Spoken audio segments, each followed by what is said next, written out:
Vamos a hablar del comportamiento del dólar. Ayer marcó una marca récord, valga la redundancia, 1.420 pesos fue su cotización esto genera, por supuesto, una gran incertidumbre en lo que es el mercado de la moneda internacional. ¿Qué es lo que sucede con la cotidianeidad? Estamos ante una nueva corrida bancaria, estamos en Rosario junto a Juanjo Cavalcante para analizar esta situación que genera sin duda una gran preocupación, sobre todo después de lo que fueron los anuncios económicos del pasado viernes. ¿Cómo estás, Juanjo? Buen mediodía. Buen mediodía para vos y para todos. Así es, la incertidumbre de qué va a pasar con el dólar. Y bueno, más que nada vamos a charlarlo con un especialista, en este caso con Federico Fisela, para consultarlo. Federico, buenos días. ¿Qué va a pasar con el dólar después de la corrida que está viendo? Bueno, hoy otra jornada de suba, anda por 1.450, 1.460, el dólar financiero, los dólares alternativos al dólar oficial.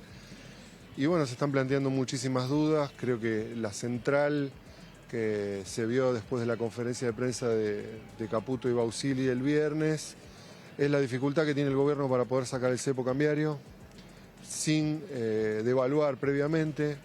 Un poco la agenda que le está pidiendo el Fondo Monetario o que le pidió en la octava revisión que se publicó hace unos 10 días. Ese es el problema. El gobierno no tiene dólares, quisiera liberar el cepo, pero no tiene dólares para liberarlo. Por lo menos el único organismo que le plantea una solución, que es el Fondo Monetario, mediante deuda, le dice liberalo, pero no a este precio, porque si no te van a barrer las reservas en 5 minutos. Y ahí están las dudas. ¿Cómo avanza la política económica? Porque realmente de no retirar el cepo el gobierno creo que pagaría un costo muy caro. Creo que es ya una de las 3 pilares de las promesas de campaña que no se podría eludir. La relación con los bancos, se anunciaba otra cosa y no sucedió, la dolarización finalmente no sucedió. Creo que el cepo para el mundo financiero es un límite y bueno, se muestra la imposibilidad del gobierno de avanzar en ese sentido. El gobierno tampoco quiere devaluar porque tiene temor a que se traslade a la inflación, cosa que sería real, que pasaría eso, pero se encuentra entrampado en esa situación. El campo no le liquida divisas, a este precio tampoco. Realmente estamos ingresando a julio, es sorprendente lo baja que fue la liquidación del agro en mayo y en junio, sorprendente para una cosecha récord.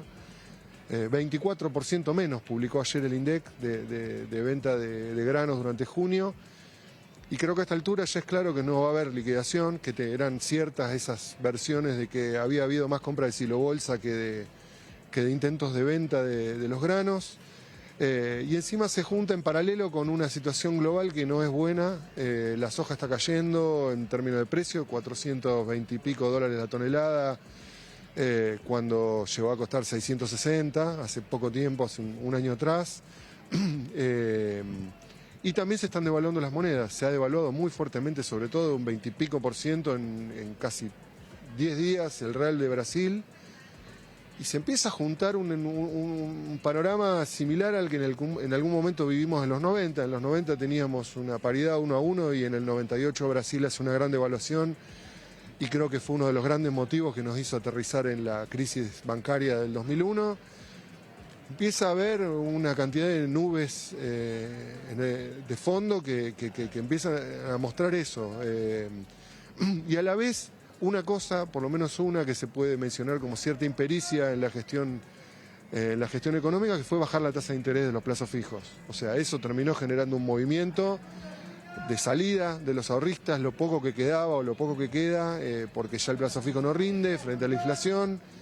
Y eso fue al dólar. Y el aguinaldo, en lo poco que puede haber influenciado, pero es un mes que obviamente estacionalmente tiene más pesos en la calle. Entonces, bueno, todo junto, en un momento de debilidad, y creo que empieza otro partido para el gobierno. El segundo semestre hay que analizarlo muy diferente al primero. Durante los primeros meses del año el dólar estaba bajo porque, bueno, el sector agroexportador estaba liquidando una cosecha que tenía retenida de la campaña anterior y se le permitía liquidarla en el mercado financiero, cosa que forzaba que el dólar no subiera, y ahora eso se terminó. Ahora hay al contrario, ahora no hay dólares, las reservas este último mes han bajado en dólares, el Banco Central pierde reserva y tiene vencimientos de deuda. La semana que viene tiene que pagar deuda externa de bonos, luego tiene que pagar deudas atrasadas a los generadores de energía, a Camesa en particular, tiene que pagar deudas con importadores, tiene deudas en dólares. Argentina no ha logrado acumular dólares de esta cosecha y empiezan las dudas sobre la gestión económica, sobre el horizonte para fin de año. ¿Cómo hace para, dos en una, cómo hace para recuperar esas reservas de las que estamos hablando? Y también con el tema del agro, digo, ¿cómo cambia esa situación con los agrónomos?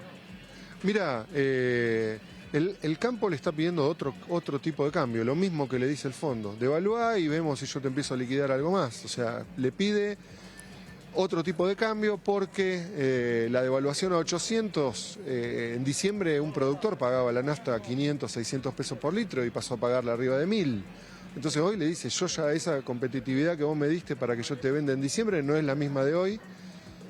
Y entonces hay muchas fuerzas presionando al gobierno que devalúe. Y devaluar tampoco es, si yo le hablara a la población, le diría, devaluar tampoco es una buena noticia para nadie porque los salarios se seguirían debilitando, seguirían licuándose contra los valores en dólares y la inflación. Y esa es un poco la realidad. No sería una buena noticia para nadie, incluso lo que se le está pidiendo.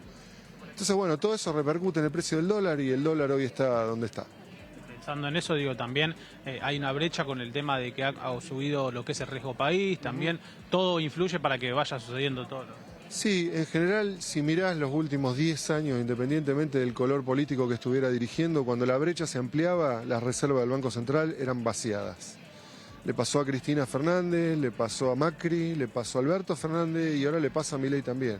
Se dispara la brecha, se dejan de acumular reservas y cuando eso más se agrava, al contrario, las reservas pasan a niveles insostenibles, que ya requieren por la fuerza una devaluación, pero estamos parados en ese lugar. Un poco ver que los primeros meses de política tuvieron mucho de maquillaje, sobre todo en lo financiero, y ahora bajó el agua y se muestra quién tenía la malla puesta y quién no. Es un dicho muy conocido en finanzas, pero se está empezando a mostrar si la política económica era consistente o no, concretamente. Hay cosas que hacer en el segundo semestre que en el primero no hubo que hacer.